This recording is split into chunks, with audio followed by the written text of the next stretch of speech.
स्वास्थ्य विभाग कर्मचारी को माड़ कलम छाड़ आंदोलन पर सजबाज। भद्रक जिला वासुदेवपुर गोष्ठी स्वास्थ्य केन्द्र में कार्यरत कर्मचारी माड़ मारिबा घटना इबे भिन्न मोड़ नेउछि। घटना पर पुलिस पक्षरु कोनोसी पदक्षेप निया नजिबारु बाध्य होई एबे स्वास्थ्य विभाग कर्मचारी माने कलम छाड़ आंदोलन पर चेतावनी दैछन्ति। सूचनायोग्य गत 21 तारिख रे कोनोसी कारणरु जणे डाक्तर और कर्मचारी मध्य बचसा होइतिला। उक्त विवादीय घटना पर जणे बाहर युवक अनायासरे डाक्तरखाना मध्य कर्मचारी सुधांशु पंडा को माड़ मारिबा घटना को निंदा करी जिला मुख्य चिकित्साधिकारी जिलापाल एवं एसपी को अवगत कराइछन्ति। वासुदेवपुर पुलिस पक्षर दुर्वृत्तों विरोध में कार्यानुष्ठान ग्रहण करने को दाबी करने सह 7 दिन मध्य जदि पदक्षेप निया न जाए कलम छाड़ आंदोलन आरंभ करिवे बोली कर्मचारी माने चेतावनी दैछन्ति।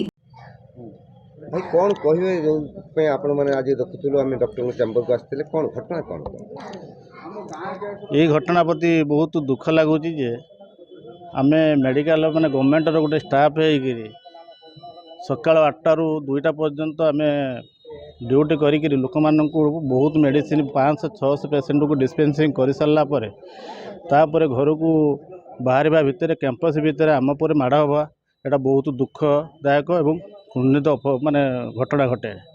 तेणु जेहेतु आम गोटे गवर्नमेंटर सर्विस करता भितर गवर्नमेंट सर्वेंट मानू एमती माड़ मार्च जो मैंने अर्थात आम सुरक्षित ना जो मेडिकल कैंपस भितर अर्थात ये पब्लिक मानू केमितिया केते सुरक्षित अच्छा आम से अनुभव करें। बहुत थर थाना अधिकारी की जाइचु प्रथम 21 तारिख ठार आरंभ कर दीर्घ 6-7 दिन पर्यंत आम जाइचु आईएएस सहित कंटाक्ट करूँ। आईएएस मैडम कहते 24 घंटा भीतर आमको न्याय देव बोली आज 16 दिन बीतीगला एथिरो कौन किसी सफल हो पारा ना कि कौन मैटर किसी समाधान हो पारा ना। तेणु आम आमर कार्यपंथा आगु को आम आसोसिएशन माध्यम केमिति कौन करा डिसीजन नहीं आपण मानक जनइबे ठीक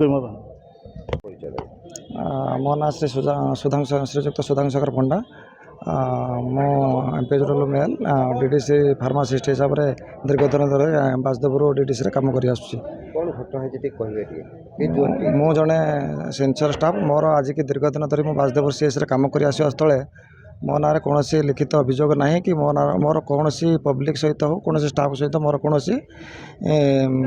गंडगोल कि पाटितुंड किसी ना किंतु बड़ दुखर कथा जे 21 तारिख दिन शनिवार दिन मो ड्यूटी कार्यस्थल समय सेक्टर मीटिंग सामना को आसुवा समय जड़े दुर्बृत्त तार साथी मान सहित आसी मत निर्मम भाव में माड़ मारला गला को गोईठा मारला मुंड को विधा मारी पूरा रक्ताक्त करदेला और गुड़े गुड़े से इंचार्ज रूम सामना को कौन कारण न था मत पिटी पिटिक नेला मुझे पचार किए किए से कौन उत्तर देउ न था से सेक्टर मीटिंग रे शह शह स्टाफ मैंने जो दौड़ी आसिले से आसामी फेरार हो जाता मुझे बहुत माने चिकित्सा मत मो स्टाफ मान द्वारा चिकित्सित कराई डॉक्टर दाशरथी टुडू द्वारा इंजुरी रिपोर्ट कराई स्टाफ मान सहित मुझे एफआईआर लॉन्च करी वासुदेवपुर आईआईसी पाखे तापर 23 तारिख दिन समस्त स्टाफ एकत्रित होइथिलु।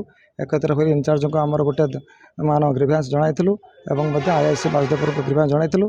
से आमको प्रतिश्रुति देते जे 12 घंटा मध्य आम आसामी को धरे आमको न्याय प्रदान करूँ किंतु बड़ दुखर कथा आज की 15-16 दिन बीतीगला आसामी की धरा जाई पार नहीं।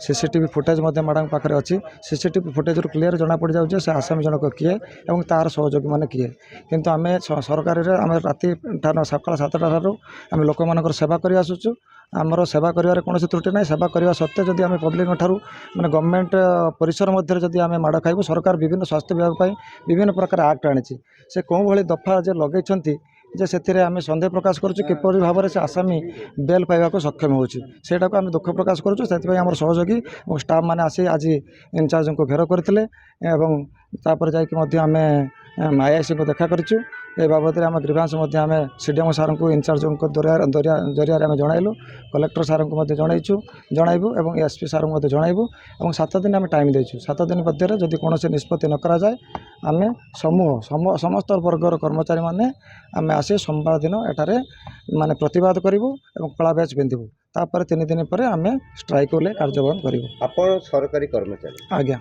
आपण कहते आपण को न्याय मिले ना न्याय दौना खोजुचे थानाधिकारी आज्ञा जहाँ पाखे सब सीसीटीवी फुटेज विजुअल रही विजुअल थिबा भितरे आज्ञा जे आपण को न्याय मिलू ना आज्ञा साधारण को न्याय मिलु बोली आपण भाबुचंदी ସେଟା ତ ମୁଁ ତ ମ୍ୟାଡ଼ାମ୍ ଯେଉଁ ଅଛନ୍ତି ଆମର ଲୋପାବ୍ରତା ମ୍ୟାଡ଼ାମ୍ ତାଙ୍କୁ ତ ବହୁତ ଆଗରୁ ଯେବେ 21 ତାରିଖ ଠାରୁ ମୁଁ ଦେଖା କରି ଆସୁଛି ତାଙ୍କ ଉପରେ ମୋର ଯଥେଷ୍ଟ ଭରସା ଥିଲା କିନ୍ତୁ ସେ 12 ଘଣ୍ଟା ଦେବା ପ୍ରତିଶ୍ରୁତି ଦେବା ପରେ ଯେତେବେଳେ 16 ଦିନ ବିତିଗଲାଣି ମୁଁ ଆସ୍ତେ ଆସ୍ତେ ମୋ ନିଜକୁ ମାନେ ଆଶା ହରାଇବାକୁ ମୁଁ ବସିଲୁଣି।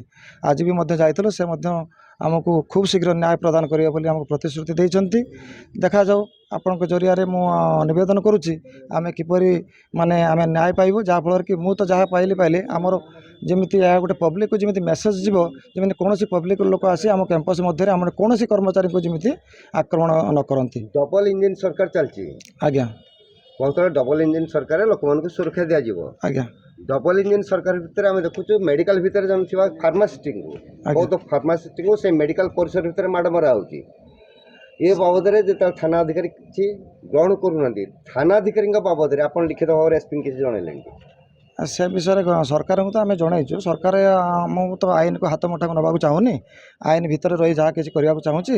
ମୁଁ ଟୋଟାଲ ସମସ୍ତ କିଛି ଆମ ଷ୍ଟାଫ୍ମାନଙ୍କ ଜରିଆରେ ଲିଖିତ ଅନୁସାରେ ମୁଁ ସରକାରଙ୍କୁ ଅବଗତ କରାଇଛି। ତେଣୁ ସରକାର ଯାହା ଡିସିସନ୍ ନେବେ ଆମକୁ ସେଇଟା ମାନିବାକୁ ବାଧ୍ୟ ଅଛି। ମୁଁ କାହାରି ବିରୁଦ୍ଧରେ ମୁଁ କିଛି କହିବାକୁ ଚାହୁଁନି କି ସରକାର ଆମକୁ ସାହାଯ୍ୟ କରି ମୁଁ ସବୁ ପ୍ରପର୍ ଆଇନ ବାଟରେ ମୁଁ ଯିବାକୁ ଚାହୁଁଛି ଏବଂ ମୁଁ ନ୍ୟାୟ ପାଇବାକୁ ଚେଷ୍ଟା କରୁଛି।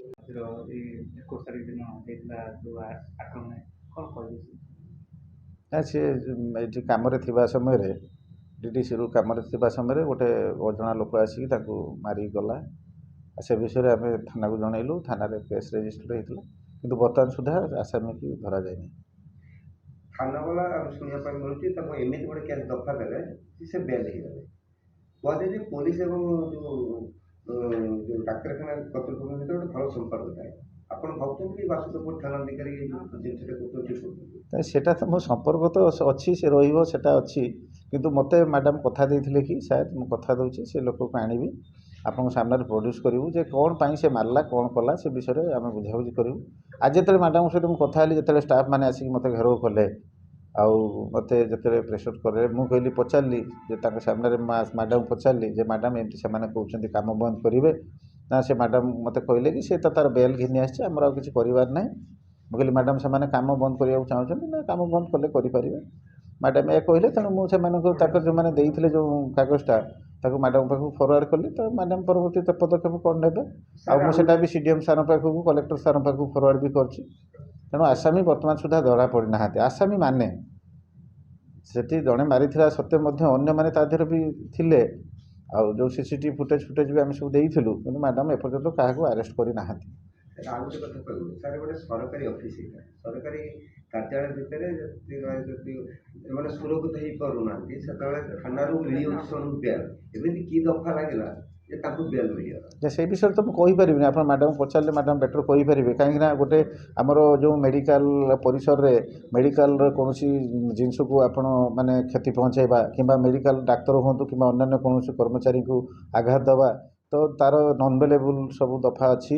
ଆଉ ସେଥିରେ ସରକାର ବହୁତ ଷ୍ଟ୍ରିକ୍ଟ ବି ଆକ୍ସନ୍ ନେବା ପାଇଁ ବିଭିନ୍ନ ଆଡ଼ୁ ଆପଣଙ୍କର ପୋଲିସ ମହାନିର୍ଦ୍ଦେଶକ କୁହନ୍ତୁ, ଆମର ସେକ୍ରେଟାରୀ ମ୍ୟାଡ଼ାମ୍ କୁହନ୍ତୁ, ସେ ବିଷୟରେ ସବୁ ଅର୍ଡ଼ର କରିଛନ୍ତି। ପ୍ରତ୍ୟେକ ଥାନା କୁହନ୍ତୁ, SPଙ୍କୁ ଅର୍ଡ଼ର କରିଛନ୍ତି। କିନ୍ତୁ ଦୀର୍ଘ 15 ଦିନ ଧରିକି ଜଣେ ଆସିକି ଦିବା ଲୋକରେ ମାରିକି ଯିବା ସତ୍ତ୍ୱେ ମଧ୍ୟ ଆରେଷ୍ଟ ନ ହୋଇପାରିବା ବହୁତ ଦୁଃଖ ପରିତାପର ବିଷୟବସ୍ତୁ। ଥାନାଧିକାରୀଙ୍କର ଏଇଭଳି କାର୍ଯ୍ୟକଳାପ ଆପଣ ଯେଉଁ ମୁଖିଆ ହିସାବରେ କେଉଁ ଦୃଷ୍ଟିକୋଣ? ନା ଦୃଷ୍ଟିକୋଣ ମାନେ ମୋତେ ମ୍ୟାଡ଼ାମ୍ କଥା ଦେଇଥିଲେ କି କହିଲେ, ମୁଁ ଯେତେବେଳେ ଏଇ ଯେଉଁ ଘଟଣା ଘଟିଲା ମ୍ୟାଡ଼ାମ୍ଙ୍କ ସହିତ କଥା ହେଲି, ମ୍ୟାଡ଼ାମ୍ ମୋତେ କହିଥିଲେ କି ଯେ ଏଇଟା ମୁଁ ବୁଝିବି। ଯାହାଫଳରେ କି ମୁଁ ଆମର ଯେଉଁ ଷ୍ଟାଫ୍ ମାନେ ଆସିକି ମୋତେ ପ୍ରଥମ ଦିନ ଘେରାଉ କରିଥିଲେ ଯେ ସାର୍ ଆପଣ ଇଏ କରନ୍ତୁ। ମୁଁ ଯେତେବେଳେ କହିଲି ଦେଖନ୍ତୁ ମ୍ୟାଡ଼ାମ୍ କଥା ଦେଇଛନ୍ତି କି ତାକୁ ଆରେଷ୍ଟ କରାଇବେ କିମ୍ବା ସେ ଜିନିଷରେ ଗୋଟେ ପ୍ରଡ୍ୟୁସ୍ କରାଇବେ କି ଆମେ ଆମିକେବଲି ଯାହା କିଛି ହେବ। କିନ୍ତୁ ଆଜି ଯେତେବେଳେ ମାନେ ପୁଣି ପରବର୍ତ୍ତୀ ସମୟରେ 15 ଦିନ ପରେ ଆସିକି ସେମାନେ ପୁଣି ମୋତେ କାମ ବନ୍ଦ କରିବାର ଧମକାଣି ଦେଲେ କିମ୍ବା ମୋତେ ଘେରାଉ କଲେ ଅଫିସରେ। ଆପଣ ସାମ୍ବାଦିକ ବନ୍ଧୁମାନେ ଥିଲେ ଦେଖିଥିବେ ସେମାନେ ମୋତେ କେମିତି କ'ଣ ପ୍ରେସର୍ କଲେ କ'ଣ କେମିତି ଚାଲିଲା। ତ ତାପରେ ମଧ୍ୟ ମୁଁ ଯେତେବେଳେ ମ୍ୟାଡ଼ାମ୍ଙ୍କୁ ଫୋନ୍ କଲି ମ୍ୟାଡ଼ାମ୍ ମୋତେ କହିଲେ କି ଯେ ସେ ତ ବାରେଷ୍ଟରେ ବେଲ୍ରେ ପଳେଇ ଆସିଛି ଆଉ ଇଏ ହେଇଛି ଏମିତି କହିଲେ। ତ ମୁଁ ଯେତେବେଳେ ମ୍ୟାଡ଼ାମ୍ଙ୍କୁ କହିଲି ମ୍ୟାଡ଼ାମ୍ ଏମିତି କାମ ବନ୍ଦ କରିବା ପାଇଁ ସେମାନେ ଚାହୁଁଛନ୍ତି ଇଏ କରୁଛନ୍ତି ନା ସେମାନେ କାମ ବନ୍ଦ କରନ୍ତୁ, ଲକ୍ ସିଚୁଏସନ୍ ହେଲେ ଯାହା ହେବା କଥା ହେବ। ତେଣୁ ମୁଁ ଆଉ କ'ଣ କରିବି, ମୁଁ ତେଣୁ ବାଧ୍ୟ ହେଇକି ସେଇ ତାଙ୍କର ଯାହା ଗ୍ରିଭିଆନ୍ସ ଥିଲା ମୁଁ ତାଙ୍କ ମ୍ୟାଡ଼ାମ୍ଙ୍କ ପାଖକୁ ଫରୱାର୍ଡ଼ କଲି, SPଙ୍କ ପାଖକୁ ଫରୱାର୍ଡ଼ କରିଦେଲି, SP ସାର୍ଙ୍କ ପାଖକୁ, କଲେକ୍ଟର ସାର୍ଙ୍କ ପାଖକୁ, CDM ସାର୍ଙ୍କ ପାଖକୁ ଫରୱାର୍ଡ଼ କରିଛି। ତେଣୁ ପରବର୍ତ୍ତୀ ପଦକ୍ଷେପ କ'ଣ ନେବେ ସେ ତାଙ୍କ ଆସୋସିଏସନ୍ ମେମ୍ବରଙ୍କୁ ପଚାରିଲେ ସେମାନେ ବେଟର୍ କହିପାରିବେ। ଏସନ୍ କହୁଛି ସାର୍ ଲାଷ୍ଟ ପ୍ରଶ୍ନ ଆମର ଟିକେ ଗୋଟେ ସମୟ ସାର୍ ଆପଣଙ୍କର ମୋ ଉଦ୍ଦେଶ୍ୟରୁ ଯେ ସେ କହୁଛନ୍ତି ଯେଉଁମାନେ କର୍ମଚାରୀ ଅଛନ୍ତି ସେମାନେ ଯଦି କ'ଣ ଲ ଆଣ୍ଡ ଅର୍ଡର ସିଚୁଏସନ୍ ହେବ ବା ସେମାନେ ଷ୍ଟ୍ରାଇକ୍ କରିବେ ସେ କ'ଣ ପଦକ୍ଷେପ ନେବେ। ଆଜ୍ଞା ସେ ଗୋଟେ ମେଡ଼ିକାଲର କଥା ଏଠି ଏଇ ଧରଣର କଥା ଜଣେ ଆଇଏସି କହିବାଟା କେତେ ଦୂର ସତ୍ୟ? ନା ସେଇଟା ମୋତେ ପଚାରିଲେ ମୁଁ ଆଉ ଏଇ ଜିନିଷଟି ତାଙ୍କୁ ସିଏ ଯାହା କହିଲେ ମୁଁ ଆପଣଙ୍କୁ କହିଲି ତ ଏଇ ଜିନିଷଟି କ'ଣ ଠିକ୍ ଭୁଲ ତାଙ୍କୁ ପଚାରିଲେ ସେ ବେଟର କହିପାରିବେ। ଭଦ୍ରକରୁ ଲକ୍ଷ୍ମୀକାନ୍ତ ମହାନ୍ତିଙ୍କ ରିପୋର୍ଟ, ବିଶ୍ୱ ବିଜୟ ନ୍ୟୁଜ୍ ଓଡ଼ିଶା।